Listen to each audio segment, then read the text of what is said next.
దేవుని పరిశుద్ధ నామమునకు మహిమ కలుగునుగాక. ప్రియులారా, ప్రభునామన మీ అందరికీ వందనములు. దేవుని వాక్యము ధ్యానందాము.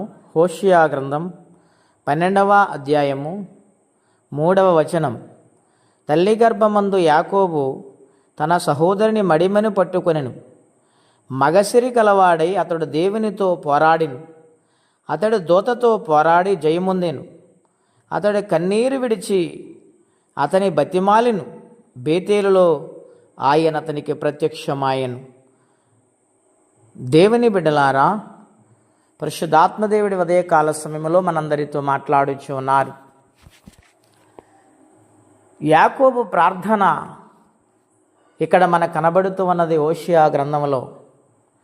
ఇదే మాట ఆదికాండములో కనబడుచున్నది 32వ అధ్యాయములో. ఆయన ఈ ప్రార్థన చేయుటకు కారణమున్నది. యబ్బోకు రేవు దగ్గర తనకు కలిగిన సమస్తమును, తనకు సంపాదించిందంతయు కూడా రేవు దాటించి ఆ యబ్బోకు రేవు దగ్గర ఒక్కడే మిగిలిపోయాడు. ఆ ఒక్కడే దేవునితో పోరాడుతూ ఉన్నాడు. తనకు కలిగిన భయాన్ని బట్టి, వేదనను బట్టి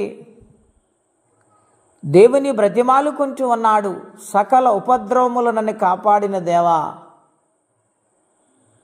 ఈ పరిస్థితి నుండి నన్ను కాపాడు నాయనని కన్నీళ్లతో బ్రతిమాలుతూ ఉన్నాడు. యబ్బోకు రేవు దగ్గర చేసిన ప్రార్థన నిత్య రాజ్యమునకు చేరింది. వెంటనే తెల్లవారుల వరకు కూడా యాకోబుతో ఒక నరుడు వలె ఒక వ్యక్తి పోరాడుతూ ఉన్నాడు. తెల్లవారిపోతుంది, నన్ను వెళ్ళనిమ్ము అని చెబుతూ ఉన్నాడు.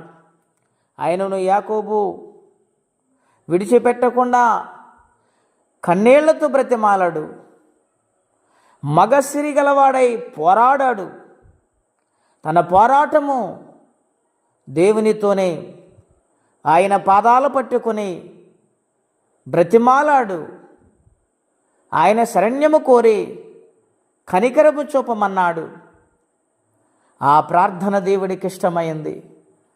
ఆ ప్రార్థన దేవుడు ఆలకించారు. తన కన్నీరుని చూసిన దేవుడు ఆ కన్నీరుని తుడిచి యాకోబును అక్కడ ఆశీర్వదించాడు. నా ప్రియ దేవుని బిడ్డలారా, ఈ ఉదయకాల సమయంలో దేవుని సన్నిధిలో మనం ఎలాగూ పోరాడుతున్నాము? ప్రార్థన మనము కలిగి ఉన్నామా? ఒకవేళ లేనట్లయితే ఈ రోజు నుంచి అయినా దేవుని సన్నిధానములో పోరాడటం నేర్చుకోవాలి.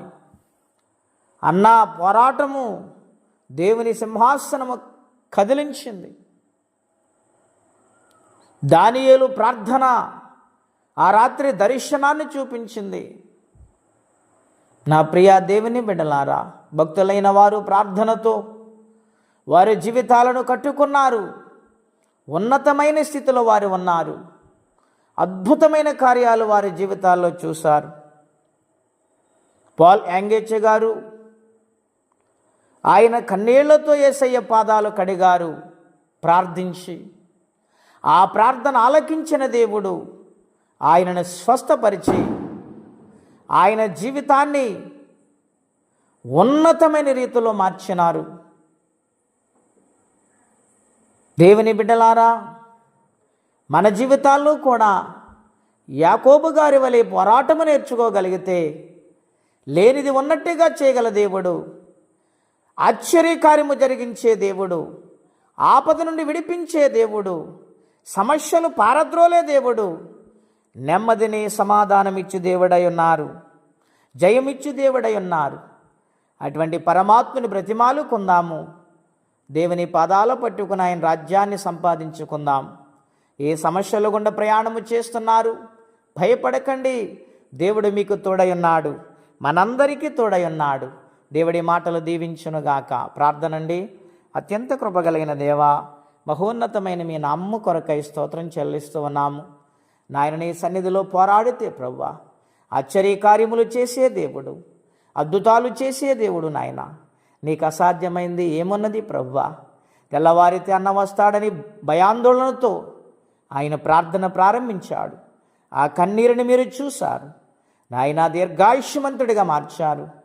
ఇశ్రాయేలుని తండ్రి ఆశీర్వాదకరంగా మీరు మార్చారు. అందుని బట్టి మీకు వందనాలు.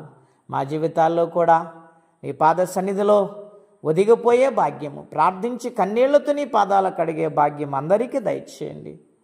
సమాధానం, నెమ్మది, ఆరోగ్యం, ఆయుష్యనిచ్చి మహిమ తెచ్చుకోమని ఈ దినము కాపాడమని యేసుక్రీస్తు వారి పుణ్యనామములో ప్రార్థించి వేడుచున్నాము తండ్రి. ఆమెన్. దేవుడు దీవించును గాక. ఆమెన్.